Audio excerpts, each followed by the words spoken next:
우병우 증인께 질문하겠습니다.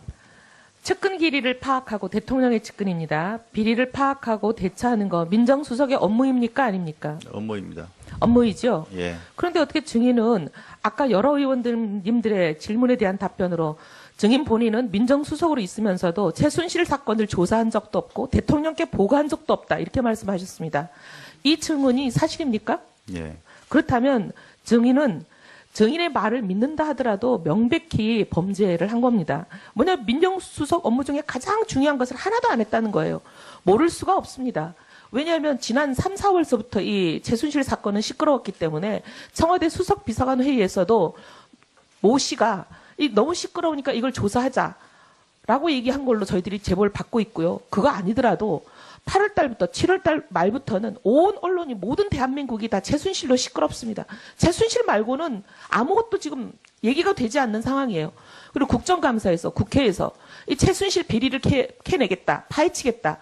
그래서 최순실 차은택을 국감 증인으로 채택을 했는데 새누리당 친박 의원 몇 명이 그걸 몸을 던져서 막아가지고 국회가 마비가 되고 온 나라가 이 나라를인데 어떻게 민정수석이 최순실 사건에 대해서 파악도 안 해보고 사건을 조사도 안 하고 대통령께 보고도 안 했다고 말씀을 하십니까? 민정수석으로서는 자격이 없는 게 아니라 이거는 형법 122조 위반이에요. 형법 122조 검사 출신이시니까 잘 알고 계실 겁니다. 뭐죠? 전문까지는 모르는데 말씀해 주십니다.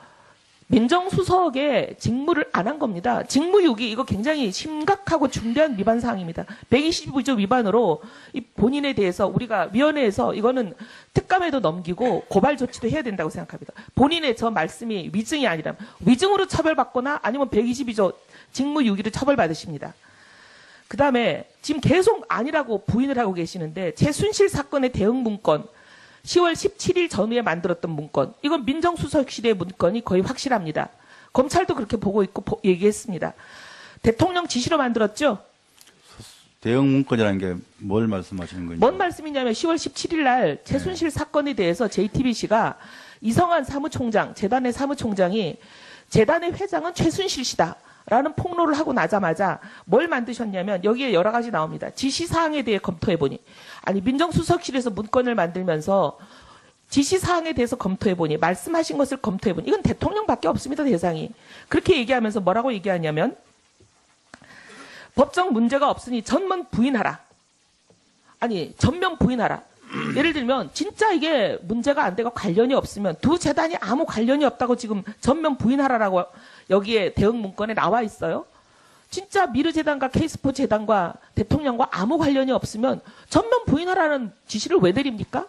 이거는 관련이 있으니까 전면 부인하라는 위증 교사, 은폐, 사실 은폐, 조작을 하신 거죠. 수사 대비 문건 지금 말씀하시는 뭐 부인해라 뭐 이런 거는 저희가 만든 적이 없습니다. 만든 적이 없다면 말이 안 되는 게 민정수석실에서 나온 문건을 민정수석이 만든 적이 없다고 하시면 최소한 몰랐다 치더라도 민정수석실에서 나온 잠깐만요. 거는 증인은 아닌 걸로 알고 증인은 있습니다. 질문할 때 대답하십시오. 예. 민정수석실에서 만든 문건을 증인이 모른다고 하면 이것도 사실 형법 122조 위반입니다. 그런데 왜 이것을 민정수석실이라고밖에 볼 수 없냐면 정호성 제1부속비서관 대통령의 일정을 챙기고 대통령의 그림자처럼 수행하고 하루 종일 같이 있어야 되는 정호성 부속비서관의 핸드폰에서 사진 찍은 형태로 발견이 됐습니다. 이거는 당연히 대통령께 보고한 이후 보고가 완료됐다는 거죠. 대통령께 보고되는 문건을 민정수석실에서 모르고 있습니까? 그것도 이거 굉장히 중대한 사항에 대한 여러 가지 대응 문건입니다. 거기 보면 증거를 은폐하라는 각종 세세한 얘기들이 나와요.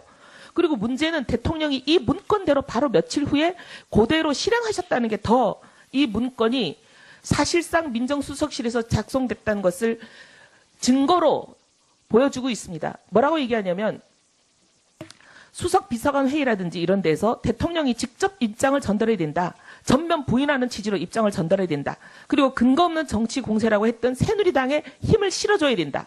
이런 문건이 지시가 나옵니다. 그랬더니 바로 불과 이틀 뒤인 10월 20일 대통령이 수석비서관 회의에서 재단 문제를 처음으로 언급하면서 문건에서 건의한 그대로 워딩을 하시면서 발언을 하십니다. 이게 어떻게 대통령께 보고가 안 됐다고 얘기하십니까? 제1수석비서관, 부속비서관이 그걸 사진 형태로 찍어서 핸드폰에 갖고 있다가 지금 검찰에 압수수색 당했습니다. 그리고 그 내용에 보면은 통화 내역, 문자, 카카오톡 대화 내용, 녹음 파일, 휴대전화의 모든 자료들은 문제가 될 수 있다. 지우라고 얘기하는 거예요. 삭제하라고. 이게 바로 증거인멸을 지시 교사하고 있는 거 아니겠습니까? 지금 우병우 정의원 여기 와서 무조건 모른다고 얘기해서 국회에서 위정 혐의로 처벌받는 것은 다른 모든 범죄 사실이 인정됐을 때 받는 처벌보다 약하다. 지금 이렇게 나름대로 비교해서 계산을 하시는 것 같은데 국민 앞에 위증한 거는 제일 엄중한 죄입니다. 그 다음에 또 다른 문건 10월 22일에 작성된 문건. 이거는 최순실 사건을 검찰이 수사하고 있던 당시입니다. 그런데 바로 전날 검찰에 소환돼서 진술을 하고 온 핵심 참고인들의 진술이 그대로 담겨 있어요.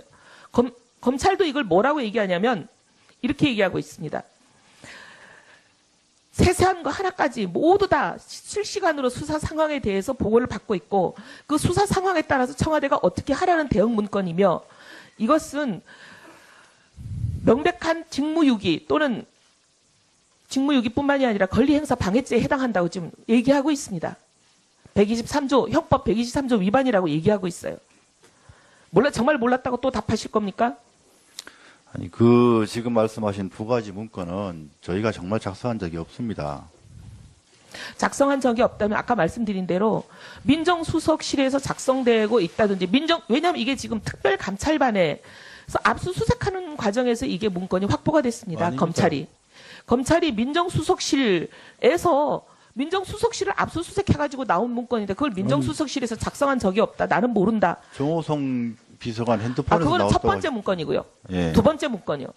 첫 번째 문건은 정호석 부속비서관의 사진 파일 형태로 핸드폰에서 저장돼 있던 게 나왔고 두 번째 문건 10월 22일에 작성된 이 수사 상황까지 실시간으로 보고 받으시면서 세세히 대응 사항을 지시하고 있는 이 문건. 이거는 이 두 가지 문건을 저희가 작성하지 않았다는 것은 분명히 말씀드릴 수 있습니다. 이런 거 작성한 적 없습니다.